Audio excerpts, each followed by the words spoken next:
Assalamualaikum warahmatullahi wabarakatuh.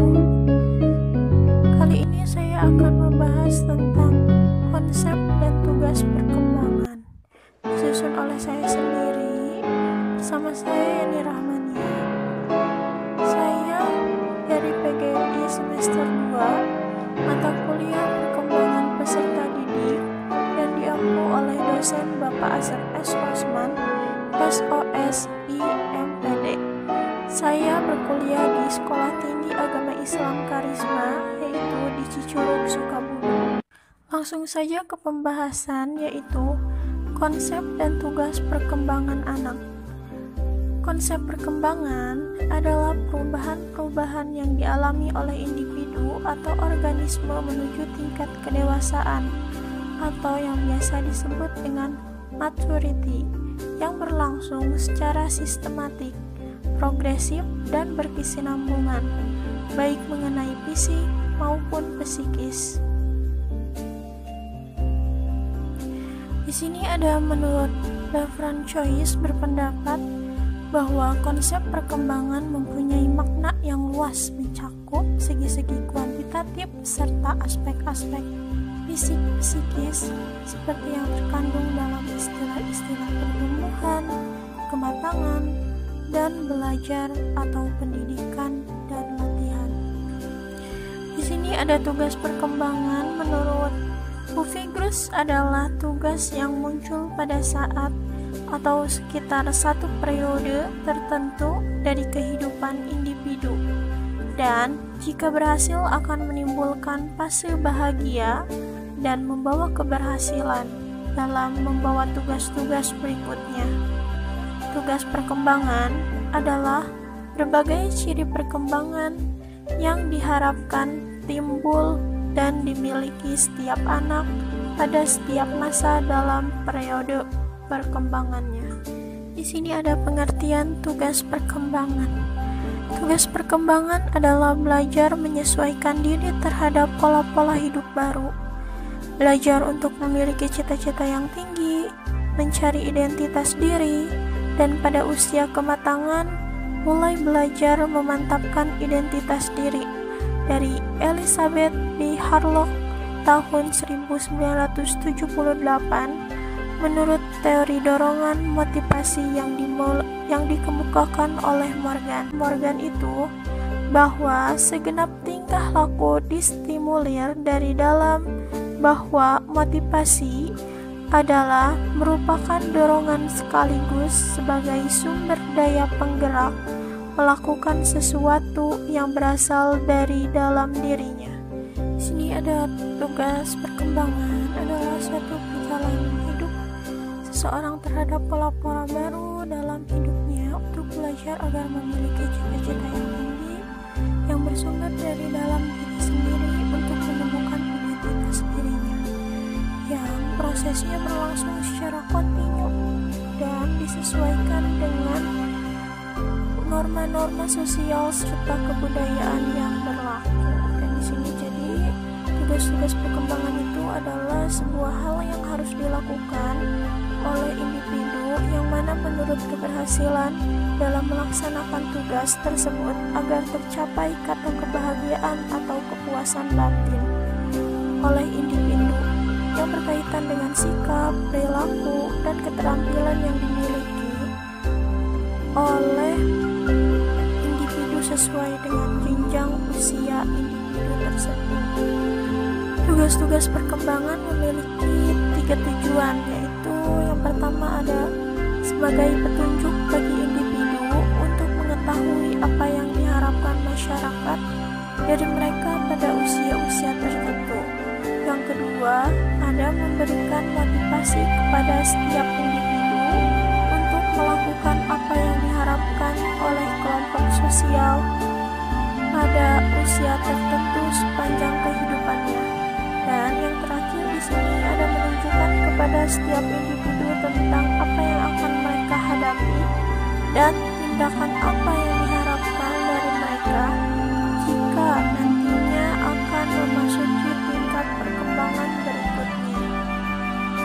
Sumber tugas perkembangan pertama adalah tugas yang berasal dari pertumbuhan fisik. Misalnya, kesiapan fisik balita membuatnya mulai belajar berjalan dan bicara. Keterampilan itu akan diperlukan untuk tahap perkembangan berikutnya.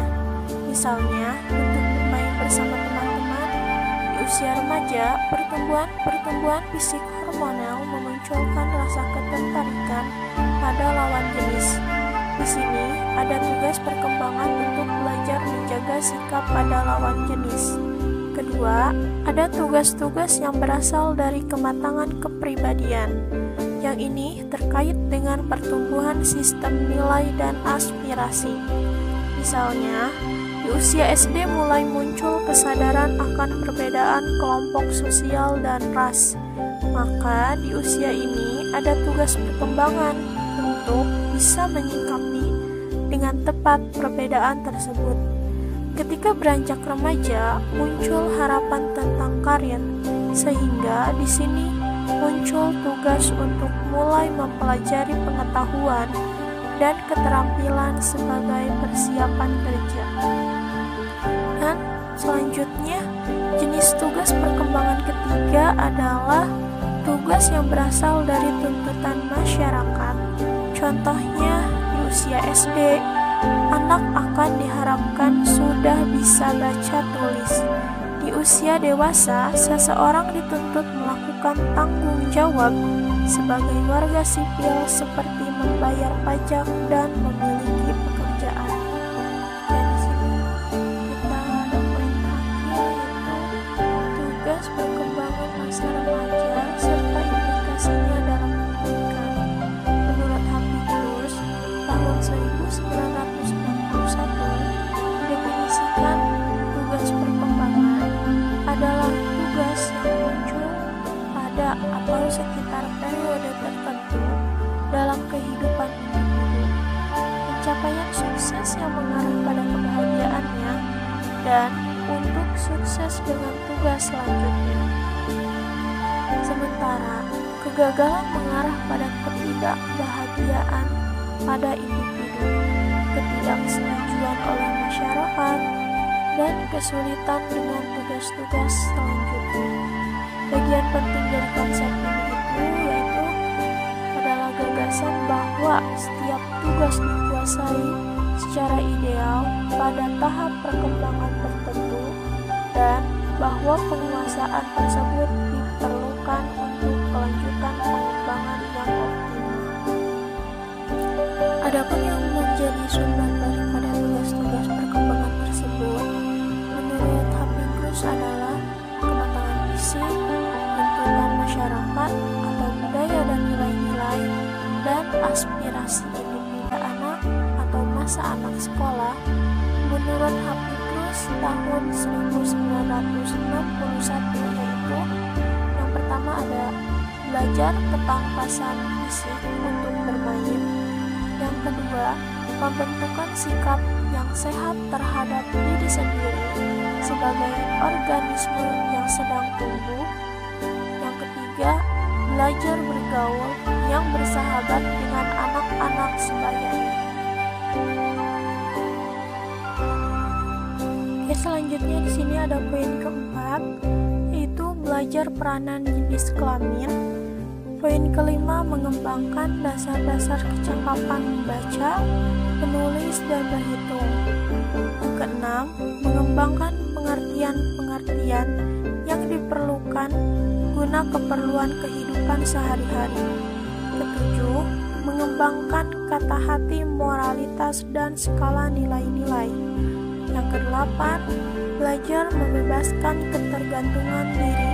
Dan yang terakhir ada yang ke-9, mengembangkan sikap sehat terhadap kelompok dan lembaga-lembaga. Orang tua dan guru dapat berkontribusi pada pengembangan inisiatif dan industri dengan membantu anak untuk mengatur ambisinya dan menyalurkan semangatnya untuk berprestasi ke dalam proyek penghasil pertumbuhan. Bahaya pada tahap ini adalah perkembangan inferioritas. Anak itu sangat sadar akan persaingan. Dia terus-menerus membandingkan dirinya dan penampilan Orang tua dan guru dapat bekerja sama untuk mencegah persaingan yang merusak dan membantu anak menyalurkan energinya ke bidang-bidang yang menjanjikan, peluang yang masuk akal untuk meraih kesuksesan dan pengalaman penguasaan secara pribadi. Dia perlu menegaskan penerimaan dan nilai di mata orang lain untuk menjadi dirinya sendiri, dan nilai serta penerimaan dalam dirinya dari penampilannya.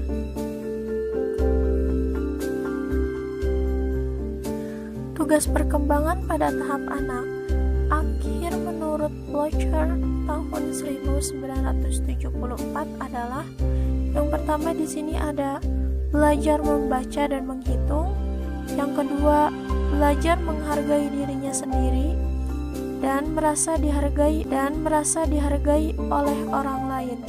Poin ketiga, belajar untuk menunda gratifikasi. Poin keempat ada belajar mengendalikan reaksi emosional dengan fleksibilitas yang lebih besar. 5. Belajar berurusan dengan konsep abstrak seperti kebenaran, keindahan, dan keadilan, mengakhiri realisme moral infantil. 6. Belajar prososial. 7. Belajar merumuskan nilai-nilai dan membuat penilaian. Alhamdulillah, pembahasan kali ini sudah selesai. Terima kasih sudah menonton, semoga bermanfaat. Assalamualaikum.